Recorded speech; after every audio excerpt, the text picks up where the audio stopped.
पर right answer हो जाएगा option number C, Vishambhar Nath Sharma. Kaushik इसका राइट आंसर हो जाएगा किसका, option number C right answer हो जाएगा क्वेश्चन नंबर ए का, एक क्वेश्चन नंबर फर्स्ट का। ठीक है, नेक्स्ट क्वेश्चन है कि कमल की बेटी कहानी है, कमल की बेटी कहानी किसकी है। क्वेश्चन नंबर 2 है कि कमल की बेटी कहानी किसकी है। ठीक है, तो यहाँ पर ऑप्शन नंबर ए है कौशिक की है, बी है प्रेमचंद की है, सी है चंद्र शर्मा गुलेरी की है और डी है सुदर्शन की है। क्या हो जाएगा इसका राइट आंसर, तो यहाँ पर इसका राइट आंसर क्या हो जाएगा, तो यहाँ पर इसका राइट आंसर हो जाएगा ऑप्शन नंबर डी सुदर्शन। ठीक है, कमल की बेटी कहानी किसकी है, सुदर्शन की है। ठीक है, नेक्स्ट क्वेश्चन है 3 नंबर क्वेश्चन है कि सुमाता जयशंकर प्रसाद की किस कहानी की पात्रा है, मधुआ की है, पुरस्कार की है या फिर आकाशदीप की है या फिर देवरथ की है। ठीक है, यहाँ पर इसका राइट आंसर क्या हो जाएगा, मधुआ की है, पुरस्कार की है, आकाशदीप की या फिर देवरथ की है। ओके, क्या हो जाएगा इसका राइट आंसर, तो यहाँ पर इसका राइट आंसर हो जाएगा हमारा ऑप्शन नंबर डी हो जाएगा देवरथ। ठीक है, ये देवरथ की क्या है, पात्रा है। ठीक है, नेक्स्ट क्वेश्चन नंबर 4 है कि इनमें से मूर्धन्य व्यंजन है ना, मूर्धन्य व्यंजन बताना है। तो ऑप्शन नंबर ए में है गा घा, बी में है जा झा, डी में है डा और ड़ा और टी में है पा फा, है ना। तो ऑप्शन नंबर ए के व्यंजनों को क्या कहते हैं, ऑप्शन नंबर ए के व्यंजनों को कंठोष्ठ कहते हैं। क्या कहते हैं, कंठ या फिर कंठोष्ठ कहते हैं। ठीक है, कंठ या फिर कंठोष्ठ व्यंजन कहते हैं किसको, गा और घा, मतलब कि का वर्ग वाले सारे व्यंजन को कंठोष्ठ कहते हैं।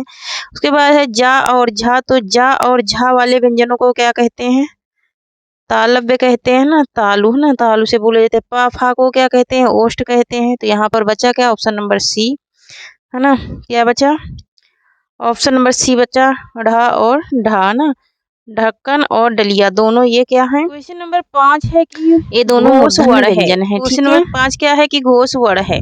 ठीक है, घोष वर्ण खा है या फिर चा है या फिर माँ है या फिर ठा है। ठीक है, क्या हो जाएगा इसका राइट आंसर, घोष वर्ण बताना है। ठीक है, घोष वर्ण कौन से होते हैं, तीसरा चौथा और पांचवा। ठीक है, और पहला और दूसरा कौन से होते हैं, आघोष। ठीक है, आघोष कौन होते हैं, वर्ण का पहला, वर्ण का प्रथम वर्ण और दूसरा वर्ण, कौन सा, दूसरा वर्ण, ये क्या होते हैं, आघोष होते हैं। लेकिन साघोष पूछेगा और घोष पूछेगा तो कौन कौन से होते हैं, तो हर वर्ग का पहला वर्ण, हर वर्ग का तीसरा चौथा और पांचवा वर्ण क्या होता है, घोष होता है। तो यहाँ पर है ना, तीसरा चौथा पांचवा क्या होता है, घोष होता है ना। मैंने थ्योरी में भी ये क्लास डाली हूँ। ठीक है, मैं थ्योरी में भी ये क्लास डाली हूँ, आप लोग मेरे चैनल पर जा कर के देख लीजिए। ठीक है, तो यहाँ पर ऑप्शन नंबर सी हो जाएगा माँ। माँ क्या है, घोष वर्ण है। ठीक है, माँ क्या है, हमारा घोष वर्ण है। ठीक है, तो यहाँ पर माँ क्या है, घोष वर्ण है ना। नेक्स्ट क्वेश्चन देखेंगे, क्वेश्चन नंबर 6 है कि जगदम्बा बाबू गांव आ रहे हैं, है ना, जगदम्बा बाबू गांव आ रहे हैं कहानी किसकी है, ममता कालिया की, नासिरा शर्मा की, चित्रा मुदगल की या फिर राजेश सेठ की। क्या हो जाएगा इसका राइट आंसर, तो यहाँ पर इसका राइट आंसर क्या हो जाएगा, जगदम्बा बाबू गांव आ रहे हैं, है ना। तो ये ऑप्शन नंबर सी राइट हो जाएगा, चित्रा मुदगल की ये क्या है, कहानी है। ठीक है, चित्रा मुदगल की क्या है, कहानी है, जगदम्बा बाबू गांव आ रहे हैं। नेक्स्ट क्वेश्चन है कि नई कहानी आंदोलन के प्रमुख कहानीकार हैं, मोहन राकेश, जैनेन्द्र यशपाल या फिर इलाचंद जोशी। क्या हो जाएगा इसका राइट आंसर, तो यहाँ पर इसका राइट आंसर नई कहानी आंदोलन के। ठीक है, तो नई कहानी आंदोलन के हमारे प्रमुख कहानीकार कौन है, तो प्रमुख कहानीकार हमारे हैं ऑप्शन नंबर ए राइट हो जाएगा, मोहन राकेश। ठीक है, कौन है, मोहन राकेश हैं। ठीक है, मोहन राकेश हैं प्रमुख कहानीकार। नेक्स्ट क्वेश्चन है हमारा 8 नंबर क्वेश्चन है कि श्रवण का संधि विच्छेद है, श्रवण का संधि विच्छेद क्या होगा, श्रोधन अण या फिर सावधन अन या फिर सौधन अन या फिर सावधान अण हो जाएगा। ठीक है, तो यहाँ पर इसका राइट आंसर क्या हो जाएगा? तो इसका राइट आंसर हो जाएगा हमारा ऑप्शन नंबर सी हो जाएगा, श्रोधन अन हो जाएगा। और ये कौन सी संधि है? तो ये अयादी संधि है। ठीक है, कौन सी संधि है? तो ये अयादी संधि है। ठीक है, नेक्स्ट क्वेश्चन देखेंगे। क्वेश्चन नंबर 9 है कि शुद्ध वर्तनी का चयन कीजिए, है ना। शुद्ध वर्तनी का चयन करने के मतलब कि यहाँ पे शुद्ध वर्तनी कौन सी है ये हमें बताना है। अस्पृश्यता, अस्पृश्यता या फिर अस्पृश्यता या फिर अस्पृश्यता। तो यहाँ पर ऑप्शन नंबर यहाँ पर बी राइट हो जाएगा। ठीक है, ऑप्शन नंबर हमारा बी राइट हो जाएगा। अस्पृश्यता, अस्पृश्यता यही शुद्ध है और मोस्ट इम्पोर्टेंट ये वर्तनी है। ठीक है, बहुत बार ये पूछी जाती है। ठीक है, नेक्स्ट क्वेश्चन है 10 नंबर क्वेश्चन है कि पूर्वी हिंदी का विकास किस अपभ्रंश से हुआ है? पूर्वी हिंदी का विकास किस अपभ्रंश से हुआ है? ब्रचड़ से, अर्धमागधी से, खस से या फिर मगही से, मागधी से। ठीक है, तो यहाँ पर पूर्वी हिंदी की बात हो रही है, तो पूर्वी हिंदी का किससे हुआ है? ऑप्शन नंबर हमारा बी राइट हो जाएगा, अर्धमागधी से। ठीक है, किससे हुआ है? अर्धमागधी से हुआ है। इसमें छत्तीसगढ़ी, अवधी, बघेली, छत्तीसगढ़ी इसकी क्या है? बोलियां हैं। ठीक है, नेक्स्ट क्वेश्चन है कि प्रेमचंद का उर्दू कहानी संग्रह है सोजे वतन, कफन, प्रेम पूर्णिमा या फिर समर यात्रा। ठीक है, तो यहाँ पर इसका राइट आंसर क्या हो जाएगा? तो प्रेमचंद का उर्दू कहानी संग्रह बताना है। तो यहाँ पर उर्दू कहानी संग्रह है प्रेमचंद का हमारा क्या है? ऑप्शन नंबर हमारा ए राइट हो जाएगा। ऑप्शन नंबर ए सोजे वतन, सोजे वतन इनका उर्दू कहानी संग्रह है। किसका? प्रेमचंद का। नेक्स्ट क्वेश्चन है कि 12 नंबर क्वेश्चन है कि आंचलिक उपन्यासकार है प्रेमचंद, नरेश मेहता, शिव प्रसाद सिंह या फिर हृदय। ठीक है, तो यहाँ पर इसका राइट आंसर क्या हो जाएगा? तो यहाँ पर आंचलिक उपन्यासकार बताना है। तो यहाँ पर आंचलिक उपन्यास कौन है हमारे? आंचलिक उपन्यासकार ऑप्शन नंबर सी हो जाएगा, शिव प्रसाद सिंह। शिव प्रसाद सिंह हो जाएगा इसका राइट आंसर। क्या हो जाएगा राइट आंसर हमारा? कि शिव प्रसाद सिंह है इसके आंचलिक उपन्यासकार। ठीक है, आंचलिक मतलब कि जो क्षेत्र विशेष से लिखे जाते हैं कविताएं, ठीक है, सॉरी, जो रचनाएं क्षेत्र विशेष से होती हैं। ठीक है, गांव या क्षेत्र को लेकर के उपन्यास लिखे जाते हैं उनको। छात्र आंदोलन पर लिखित उपन्यास है गली आगे मुड़ती है, नीला चांद या फिर काशी का 80 या फिर अपना मोर्चा। क्या हो जाएगा इसका राइट आंसर? ठीक है, तो यहाँ पर इसका राइट आंसर बताना है। ठीक है, गली आगे मुड़ती है, नीला चांद, काशी का 80 या फिर अपना मोर्चा। तो यहाँ पर इसका राइट आंसर क्या हो जाएगा? अपना मोर्चा। छात्र आंदोलन पर लिखा गया उपन्यास है अपना मोर्चा। ठीक है, क्वेश्चन आंसर नंबर क्या हो जाएगा? डी राइट आंसर हो जाएगा। 13 का राइट आंसर डी हो जाएगा। ठीक है, नेक्स्ट क्वेश्चन है 14 नंबर है कि ब्रह्मास्त्र का सही संधि विच्छेद है ब्रह्माधन अस्त्र या फिर ब्रह्माधन अस्त्र या फिर ब्रह्मान धन अस्त्र या फिर ब्रह्मा धन अस्त्र। तो यहाँ पर इसका राइट आंसर क्या हो जाएगा? ठीक है, तो इसका राइट आंसर हमारा हो जाएगा क्या? ऑप्शन नंबर बी हो जाएगा। क्या हो जाएगा? ऑप्शन नंबर बी हो जाएगा, ब्रह्मा धन अस्त्र। क्या हो जाएगा? ऑप्शन नंबर बी हो जाएगा, ब्रह्मा धन अस्त्र हो जाएगा। ठीक है, 14 का right answer option number B हो जाएगा। ठीक है, नेक्स्ट क्वेश्चन देखेंगे।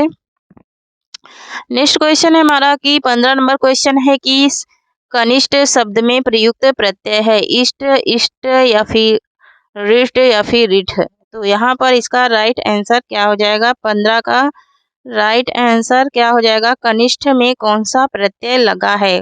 ओके, प्रत्यय बताना है। जो शब्द के अंत में लगते हैं उन्हें प्रत्यय कहते हैं, है ना। दो शब्दों के अंत में, यहाँ कनिष्ठ के अंत में कौन सा प्रत्यय लगा है? तो इष्ट प्रत्यय लगा है। ठीक है, कौन सा प्रत्यय लगा है? इष्ट प्रत्यय लगा है। 16 नंबर क्वेश्चन है कि सुपुरुष में कौन सा समास है? सुपुरुष में कौन सा समास है? तत्पुरुष, द्वंद्व, कर्मधारय या फिर अव्ययी भाव। ठीक है, तो यहाँ पर जिन शब्दों में उपसर्ग आगे लगे होते हैं या फिर अव्यय लगे होते हैं उन्हें अव्ययी भाव समास कहते हैं। ठीक है, तो यहाँ पर अव्ययी भाव समास है, सुपुरुष में है ना, सुधन पुरुष है ना, सुधन पुरुष हो जाएगा। इसमें सु उपसर्ग लगा हुआ है, किसमें, सुपुरुष में। ठीक है, सुपुरुष में क्या लगा है, सु उपसर्ग लगा हुआ है, इसलिए ये क्या हो गया, क्या हो गया, अव्ययी भाव समास है ना, सु उपसर्ग लगा है, सु उपसर्ग लगा है इसमें। ठीक है, नेक्स्ट क्वेश्चन देखेंगे। नेक्स्ट क्वेश्चन है 17 नंबर की, कमलेश्वर का कौन सा उपन्यास भारत विभाजन पर लिखा गया। ठीक है, कमलेश्वर का कौन सा उपन्यास भारत विभाजन पर लिखा गया, क्या डाक बंगला, या काली आंधी, या कितने पाकिस्तान, या सुबह दोपहर शाम। ठीक है, सुबह दोपहर शाम भी इनके ही सारे उपन्यास हैं।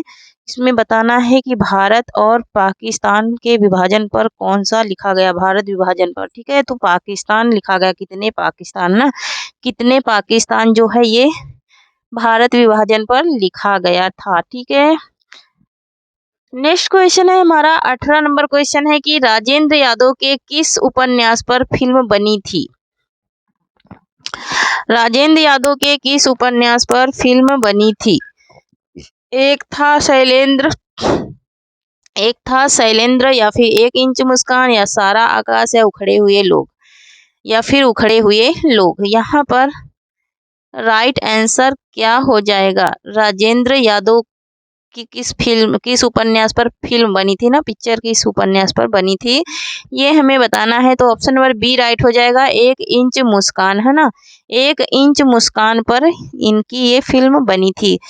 यह पथ बंधु था उपन्यास का नायक है। कल के मॉडल पेपर नंबर 3 में भी ये क्वेश्चन मैंने डाला था। ठीक है, उसमें मैंने पूछा था कि यह पथ बंधु था ये किसका उपन्यास है, मैंने रचनाकार बताया था, तो उपेंद्रनाथ अस्क का है। ठीक है, तो इसमें अब नायक बताना है, क्या श्रीधर है, या मणिक मुल्ला है, ठीक है, या फिर पीताम्बर है, या फिर सभी गलत हैं। यहाँ पर क्या हो जाएगा राइट आंसर, कर मैंने नायक का भी मैं उसमें एक्सप्लेन करी थी। ठीक है, तो यहाँ पर इसका राइट आंसर हो जाएगा हमारा ऑप्शन नंबर बी हो जाएगा, मणिक मुल्ला। ठीक है, मणिक मुल्ला इसके नायक हैं, यह पथु बंधु था। ठीक है, क्वेश्चन नंबर 20 है कि कौन सा शब्द देशज नहीं है। ठीक है, यहाँ पर नहीं बताना है, तो नहीं को कर लेंगे हम लोग राउंड। ठीक है, हमारे सबसे ज़्यादा क्वेश्चन निगेटिव ही पूछे जाते हैं, तो क्या क्या है, डिबरी नहीं है, या फिर पगड़ी नहीं है, या फिर पुष्कर नहीं, या फिर डोर नहीं है। क्या हो जाएगा इसका राइट आंसर, तो यहाँ पर इसका राइट आंसर हमें क्या करना है, बताना है। ठीक है, तो यहाँ पर इसका राइट आंसर क्या हो जाएगा, ऑप्शन नंबर सी हो जाएगा, पुष्कर। ठीक है, पुष्कर जो है ये देशज नहीं है। ठीक है, यहाँ पर है क्वेश्चन नंबर 21 है कि 2 पर्वतों के बीच की भूमि को क्या कहते हैं, क्या कहते हैं, या फिर उत्पत्ति क्या कहते हैं, या फिर घाटी कहते हैं, या फिर द्रोण कहते हैं। ठीक है, यहाँ पर इसका राइट आंसर क्या हो जाएगा, 2 पर्वतों के बीच की भूमि को है ना, जगह को, तो यहाँ पर ऑप्शन नंबर बी इसका ऑप्शन नंबर बी इसका राइट आंसर हो जाएगा, उपत्यका कहते हैं, क्या कहते हैं, उपत्यका कहते हैं। ठीक है, क्वेश्चन नंबर 22 है कि जो गणना योग्य ना हो उसे गण कहते हैं, नगण कहते हैं, या अधिगण कहते हैं, या फिर असंख्य कहते हैं। ठीक है, क्या हो जाएगा इसका राइट आंसर, तो यहाँ पर इसका राइट आंसर क्या हो जाएगा, गण कहते हैं, नगण कहते हैं, अधिगण कहते हैं, या फिर असंख्य कहते हैं। क्या हो जाएगा इसका राइट आंसर, तो इसका राइट आंसर हमें बताना है, जो गणना योग्य न हो, मतलब कि गणना ही नहीं हो सकती, तो उसे क्या कहते हैं, नगण कहते हैं। ऑप्शन नंबर बी इसका राइट आंसर हो जाएगा, किसका, 22 का। ओके, जिसकी कोई गणना ही ना की जाए है ना, उसे क्या कहते हैं, नगण कहते हैं। क्वेश्चन नंबर 23 है कि गंगोली गांव की कथा पर आधारित उपन्यास है, गंगोली गांव की कथा पर आधारित उपन्यास है।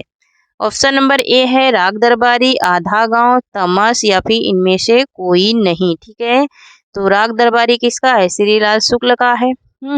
आधा गांव किसका है, ये भी श्रीलाल शुक्ल का है, लेकिन तमस किसका है, भीष्म शाहानी का है। ठीक है, तो यहाँ पर आधा गांव जो है यही लिखा गया है, गंगोली गांव की कथा पर ये आधारित उपन्यास है। ठीक है, आधा गांव है ना, आधा गांव जो है ये गंगोली गांव की कथा पर आधारित है और ये श्रीलाल शुक्ल का उपन्यास है। ठीक है, और राग दरबारी भी श्रीलाल शुक्ल का ही उपन्यास है। ठीक है,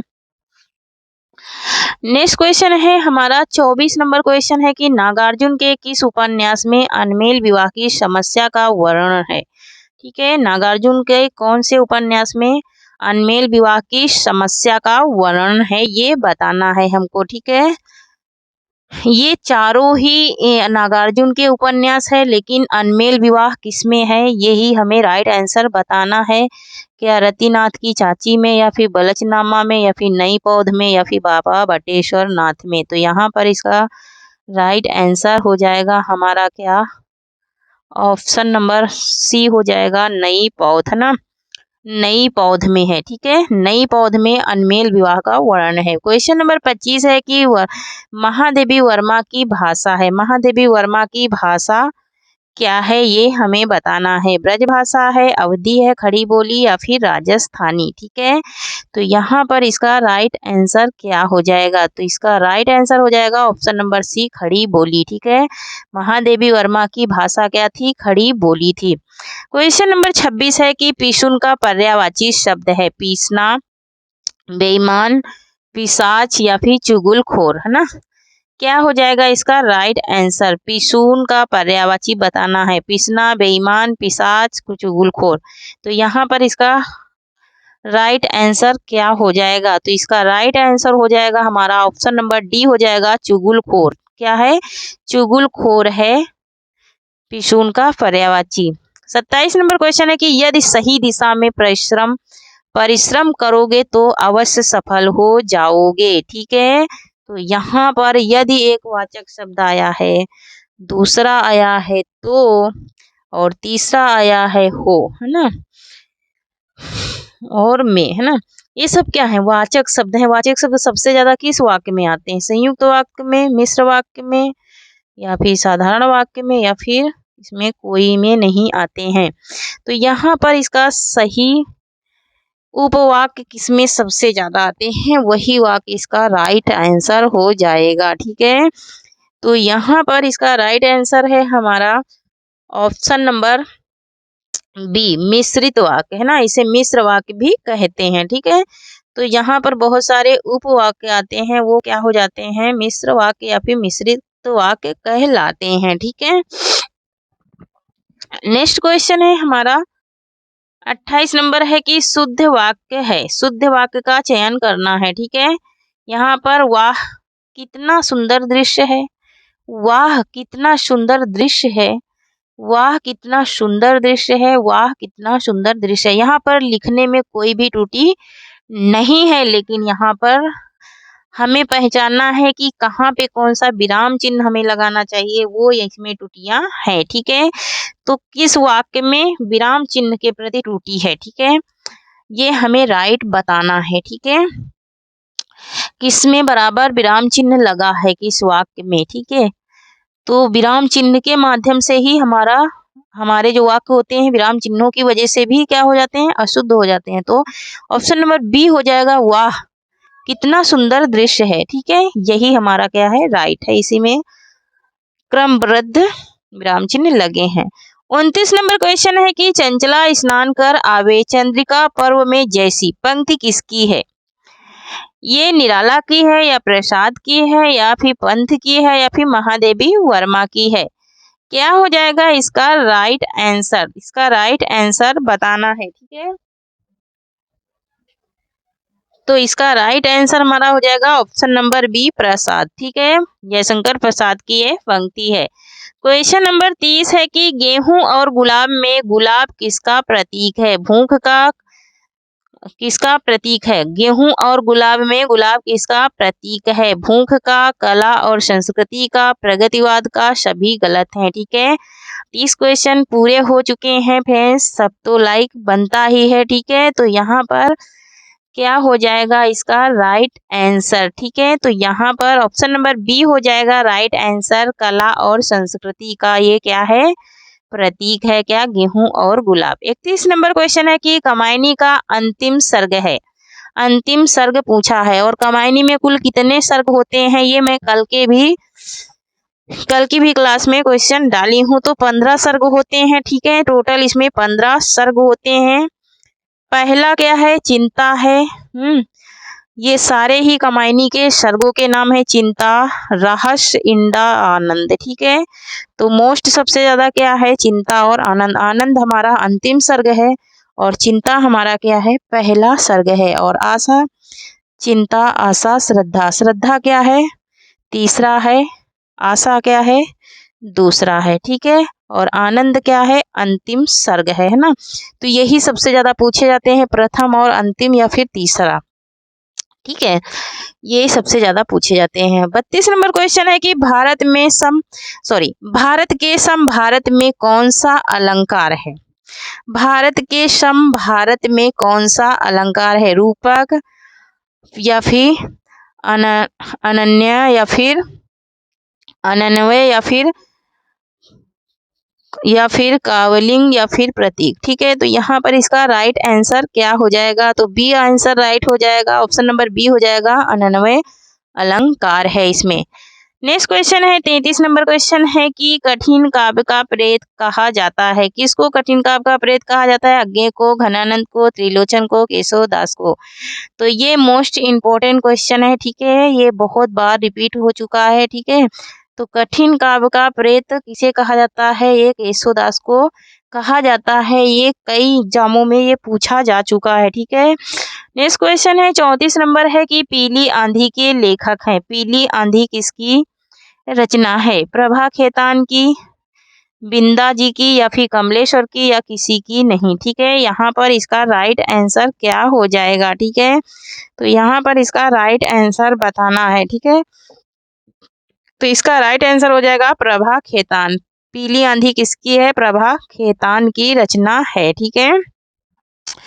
किसकी है, प्रभा खेतान की। क्वेश्चन नंबर 35 है कि उपनिवेश में स्त्री किसकी रचना है।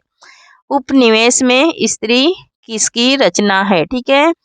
ऑप्शन नंबर ए है प्रभा खेतान, बी है सुधा, और सी है अनामिका, और डी है समा शर्मा। तो यहाँ पर इसका राइट आंसर क्या हो जाएगा, तो इसका राइट आंसर हमारा हो जाएगा ऑप्शन नंबर ए हो जाएगा, प्रभा खेतान की रचना है उपनिवेश में स्त्री, ठीक है। नेक्स्ट क्वेश्चन है हमारा 36 नंबर क्वेश्चन है कि आंसू है। आंसू क्या है, एक मुक्तक काव्य संकलन है, या फिर अतुकांत काव्य है, या फिर प्रबंध काव्य है, या फिर इनमें से कोई नहीं है, ठीक है। क्या हो जाएगा इसका राइट आंसर, तो यहाँ पर इसका राइट आंसर हमारा हो जाएगा ऑप्शन नंबर ए हो जाएगा। यह एक मुक्तक काव्य संकलन है, क्या, आंसू है ना, आंसू जयशंकर प्रसाद की रचना है, ठीक है। यह एक क्या है, मुक्तक काव्य संकलन है ना। नेक्स्ट क्वेश्चन है कि 37 नंबर क्वेश्चन है, भारत भारती पुरस्कार दिया जाता है। किस क्षेत्र में भारत भारती पुरस्कार दिया जाता है, साहित्य अकादमी द्वारा, या फिर ज्ञानपीठ द्वारा, या फिर उत्तर प्रदेश संस्थान द्वारा दिया जाता है, या फिर बिड़ला फाउंडेशन द्वारा दिया जाता है, ठीक है। किस संस्थान द्वारा भारत भारती पुरस्कार दिया जाता है ये पूछा जा रहा है, ठीक है। तो यहाँ पर इसका राइट आंसर हो जाएगा ऑप्शन नंबर सी, उत्तर प्रदेश संस्थान द्वारा दिया जाता है, क्या, भारत भारती पुरस्कार, ठीक है। क्या दिया जाता है, भारत भारती पुरस्कार उत्तर प्रदेश संस्थान द्वारा दिया जाता है, ठीक है। नेक्स्ट क्वेश्चन है हमारा 38 नंबर क्वेश्चन है कि साहित्य दर्पण किसकी रचना है, ठीक है। साहित्य दर्पण किसकी रचना है, मम्मट की है, जगन्नाथ की है, केशवदास की है, या फिर विश्वनाथ की है, ठीक है। यहाँ पर इसका राइट आंसर क्या हो जाएगा, तो यहाँ पर साहित्य दर्पण बताना है कि साहित्य दर्पण किसकी रचना है, ठीक है। तो साहित्य दर्पण किसकी रचना है ये हमें बताना है, ठीक है। तो ये मोस्ट इम्पोर्टेंट रचना है, विश्वनाथ की है। किसकी है ये, विश्वनाथ की रचना है, ठीक है। नेक्स्ट क्वेश्चन है हमारा 39 नंबर क्वेश्चन है कि प्रसाद की छायावादी रचना है। महाराणा का महत्व, करुणालय, या फिर प्रेम पथिक, या फिर लहर, ठीक है। यहाँ पर इसका राइट आंसर क्या हो जाएगा, ठीक है। प्रसाद की छायावादी रचना का ओके, क्या हो जाएगा इसका राइट आंसर? तो छायावादी रचना इनकी क्या है? ऑप्शन नंबर डी राइट हो जाएगा। लहर, लहर इनकी क्या है? छायावादी क्या है? रचना है। ठीक है, नेक्स्ट क्वेश्चन है हमारा कि प्रेमाश्रय उपन्यास का उर्दू रूप है। प्रेमाश्रय उपन्यास का उर्दू रूप है बाजारे हुस्न, चौगाने हस्ती, या फिर गोशाए आफिया मत, या फिर जलवाए इशार। जलवाए इशार। ठीक है, 40 का राइट आंसर क्या हो जाएगा? ठीक है, तो यहाँ पर हमारा 40 का राइट आंसर हो जाएगा ऑप्शन नंबर सी हो जाएगा, गोशाए आफिमियत। क्या हो जाएगा? गोशाए आफिमियत। ठीक है, नेक्स्ट क्वेश्चन देखेंगे। क्वेश्चन नंबर 41 है कि राम की शक्ति पूजा में कितनी पंक्तियां हैं? राम की शक्ति पूजा में कितनी पंक्तियां हैं? 312, 380, 419, 406। ठीक है, यहाँ पर इसका राइट आंसर क्या हो जाएगा? राम की शक्ति पूजा में कितनी पंक्तियां हैं ये हमें बताना है। तो 312 पंक्तियां हैं राम की शक्ति पूजा में। कितनी है? 312 पंक्तियां हैं। ठीक है, नेक्स्ट क्वेश्चन देखेंगे। और ये रचना किसकी है? तो ये निराला की रचना है। किसकी रचना है ये? सूर्यकांत त्रिपाठी निराला, इनका पूरा नाम क्या है? सूर्यकांत त्रिपाठी निराला की क्या है? ये रचना है। ठीक है, नेक्स्ट क्वेश्चन देखेंगे।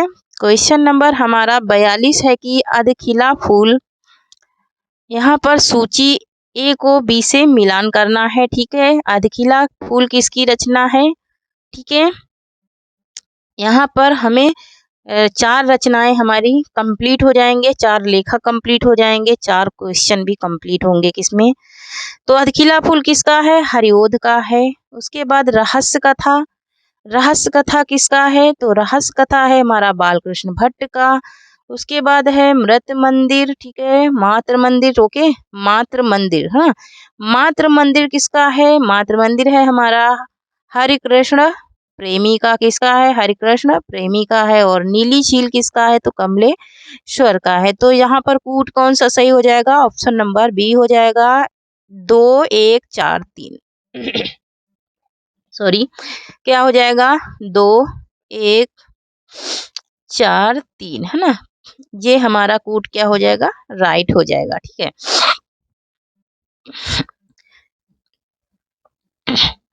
नेक्स्ट क्वेश्चन देखेंगे। क्वेश्चन नंबर हमारा, हाँ, नेक्स्ट क्वेश्चन देखेंगे। क्वेश्चन नंबर हमारा क्या है? 43 है। ठीक है, 43 क्वेश्चन नंबर है। हाँ, 1 मिनट। तो 43 में क्या है कि हिंदी में काव्य भाषा पारक समीक्षक का नाम है। हिंदी में काव्य भाषा पारक समीक्षक का नाम क्या है? नेमीचंद जैन। समीक्षक का नाम पूछ रहा, नेमीचंद जैन, डॉक्टर रघुवंश, या फिर रामस्वरूप चतुर्वेदी, या फिर विजयदेव नारायण शाही। क्या हो जाएगा इसका राइट आंसर? ठीक है, तो ऑप्शन नंबर यहाँ पर, ऑप्शन नंबर क्या हो जाएगा? सी। ऑप्शन नंबर यहाँ पर सी राइट हो जाएगा, रामस्वरूप चतुर्वेदी। ठीक है, रामस्वरूप चतुर्वेदी हैं इसके समीक्षक। ठीक है, 44 नंबर क्वेश्चन है कि कुंदन को रंग फीको लागे झलके अति अंगन चारु गोराई। पंक्ति किस कवि की है? घनानंद की, बोधा की, मतिराम की, या फिर बिहारी की। ओके, यहाँ पर ये किसकी पंक्ति है? कुंदन को रंग फीको लागे झलके अति अंगन चारु गोसाई। कहने की कुंदन को रंग फीको लागे झलके अति अंगन चारु गोराई। तो ये मतिराम की पंक्ति है। किसकी है? मति राम की पंक्ति है। ठीक है, क्वेश्चन नंबर 45 है कि विभत्स रस का अस्थाई भाव है। शौक है, उत्साह है, जुगुप्सा है, या फिर विस्मय है। ठीक है, तो यहाँ पर इसका राइट आंसर क्या हो जाएगा? तो इसका राइट आंसर हो जाएगा हमारा क्या? ऑप्शन नंबर सी हो जाएगा, जुगुप्सा। ठीक है, जुगुप्सा है इसका अस्थाई भाव, है ना। शौक का क्या है? करुण, है ना। उत्साह का क्या है? वीर है। ठीक है, क्वेश्चन नंबर 46 है कि दोहा किस प्रकार का मात्रिक छंद है ना, सममात्रिक है, विषम मात्रिक या फिर अर्ध सममात्रिक या फिर सभी। क्या हो जाएगा इसका राइट आंसर, दोहा किस प्रकार का छंद है, तो यह ऑप्शन नंबर सी इसका राइट हो जाएगा, अर्ध सममात्रिक छंद है दोहा सोरठा ना, दोहा सोरठा क्या है, अर्ध सममात्रिक छंद है ना। नेक्स्ट क्वेश्चन है कि भाषा की प्रमुख प्रकृति कौन सी है, सरलता से जटिलता की ओर, जटिलता से सरलता की ओर, भावों से विचारों की ओर या फिर सरलता से किलकृष्टता की ओर। यहाँ पर इसका राइट आंसर क्या हो जाएगा, तो इसका राइट आंसर हमें बताना है। तो यहाँ पर इसका राइट आंसर हो जाएगा हमारा ऑप्शन नंबर बी हो जाएगा, जटिलता से सरलता की ओर है ना, ऑप्शन नंबर बी हो जाएगा, जटिलता से सरलता की ओर। 48 नंबर क्वेश्चन है कि नारी तुम केवल श्रद्धा हो, 48 नंबर क्वेश्चन है कि नारी तुम केवल श्रद्धा हो, पंक्ति में शब्द शक्ति है, अभिधा है, लक्षणा है, व्यंजना है या फिर सभी है। क्या हो जाएगा इसका राइट आंसर, तो यहाँ पर इसका राइट आंसर हमें बताना है, ठीक है। तो इसका राइट आंसर क्या हो जाएगा, नारी तुम केवल श्रद्धा हो है ना, तो ये लक्षणा है, ठीक है, लक्षणा शब्द शक्ति इस पंक्ति में है, ठीक है। क्वेश्चन नंबर आज का लास्ट सेकंड है कि बावन दास की उपन्यास का पात्र है, प्रति परिकथा का, बावन दास मोस्ट इम्पोर्टेंट है ये क्वेश्चन, ठीक है। बावन दास, प्रति परिकथा, जुलूस, महिला आंचल या फिर बलचनामा, ठीक है। यहाँ पर इसका राइट आंसर क्या हो जाएगा, तो इसका राइट आंसर हमारा हो जाएगा क्या, ऑप्शन नंबर सी, महिला आंचल का ये पात्र है बावन दास, ठीक है। मोस्ट इम्पोर्टेंट ये क्वेश्चन है। आज का लास्ट क्वेश्चन है हमारा कि छायावाद को छायावाद नाम किसने दिया, प्रसाद ने किसने दिया, छायावाद को छायावाद नाम किसने दिया, प्रसाद ने, निराला ने, मुकुटधर पांडे ने या फिर नामवर सिंह ने। क्या हो जाएगा इसका राइट आंसर, तो इसका राइट आंसर हमें बताना है, छायावाद को छायावाद नाम किसने दिया है ना, छायावाद को छायावाद नाम किसने दिया है ना, तो इसका राइट आंसर हमारा क्या हो जाएगा, तो इसका राइट आंसर हो जाएगा option number C, Mukutdhar Pandey ने दिया था, ठीक है। तो थैंक यू फ्रेंड्स, आज के लिए इतना ही, तब तक के लिए जय हिंद, जय भारत, पढ़ते रहिए, मुस्कुराते रहिए और स्वस्थ रहिए, मस्त रहिए और अपनी बहन की भी मदद करते रहिए। जो लोग वीडियो देखते हैं प्लीज़ चैनल को ज़रूर सब्सक्राइब कीजिए, लाइक कीजिए, शेयर कीजिए, ठीक है, ताकि मैं जैसे ही न्यू आप लोगों को वीडियोस लाती रहूँगी। और आप लोगों को कैसे वीडियो चाहिए वो आप कमेंट में ज़रूर लिखिए, आप लोगों को किस टॉपिक पे वीडियो चाहिए वो भी लिखिए, ठीक है। आपको थ्योरी में चाहिए तो थ्योरी में, नहीं तो प्रैक्टिस में भी, मेरी प्रैक्टिस और मॉडल पेपर दोनों